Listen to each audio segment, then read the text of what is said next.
Once upon a time, I was just a girl finishing up my undergrad when COVID hit, and I found myself with an abundance of free time in a way I hadn't experienced since I was a teenager. And that's when I heard it.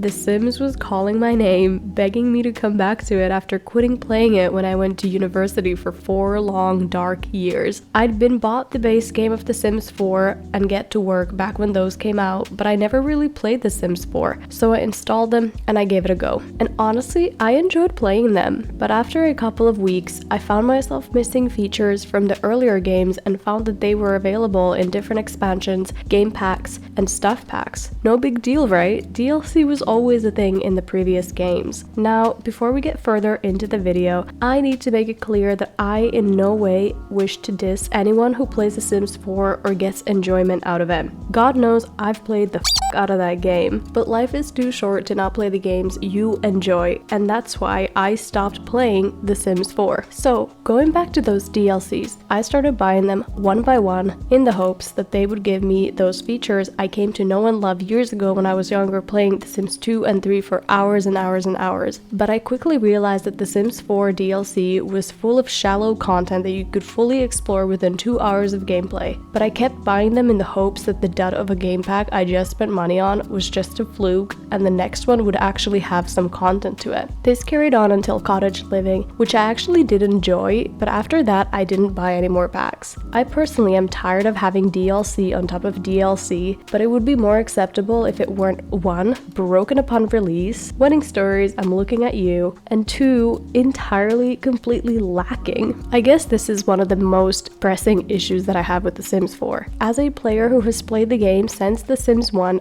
I grew to have a standard for the packs, expecting them to expand the game. Sims 4's way of splitting up gameplay features across 5 to 6 different packs has made DLC become so splintered and shallow that it just doesn't even expand the game anymore. I personally don't want to spend £100 on 5 different packs to give me a more lackluster version of Generations, for example, when I can just go play The Sims 2 and The Sims 3 and have a more immersive experience. In addition to that, in The Sims 4, the issue runs even deeper. Not only is every feature splintered up AF, but even within packs, it's a constant imbalance and trade-off. Let me explain. If you want a good world from a pack, the gameplay features will suffer. If you get a shit world or no world at all, usually the gameplay is pretty solid. Good cast and BB are often included in most packs because the aesthetics are easier to sell, but once the novelty wears off, what's left over is shallow gameplay. What bothers me is that we didn't used to have to make these trade-offs. We used to get amazing worlds in each pack with deep and impactful gameplay with true replayability and immersion. And speaking of an immersive experience, an aspect that also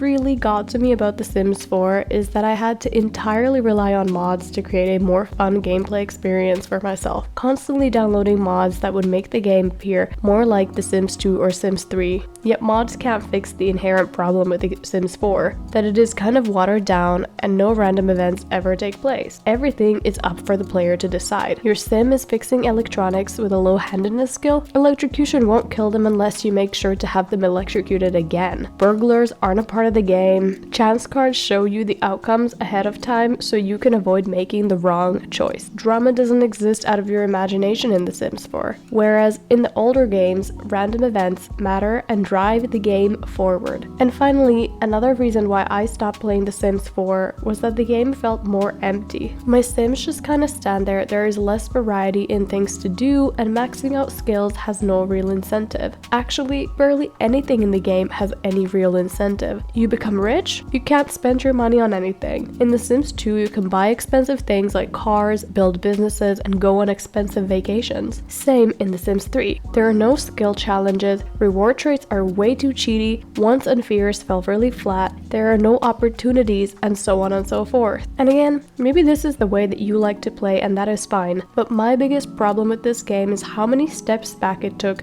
in its quest to please every single player here on Earth. The Sims has always taken so many steps forward, innovated, and found new ways to engage players. Just think of the huge leaps regarding innovative gameplay between The Sims 1 and 2 and 2 and 3. I guess that is the root cause to why I stopped playing The Sims 4. Innovation. The base game is now available to play for free because they know people will fall into the same pattern as I did, where you keep buying packs in the hopes that it will breathe new life into your game. But sadly, this won't happen. The core of The Sims 4 has always been lacking. And again, I feel like I need to reiterate, no part of this video is meant as a criticism towards those who enjoy the game, but rather towards EA, the multi-billion-dollar corporation producing the subpar quality game that is The Sims 4. I truly believe that the game has managed to alienate a lot of players who have been here since the start in their quest to try and lure in new players. I'm obviously not the moral authority on whether or not this is right or wrong, nor do I even care about making that judgment. But for me, it is a core reason for why I've basically stopped playing The Sims 4.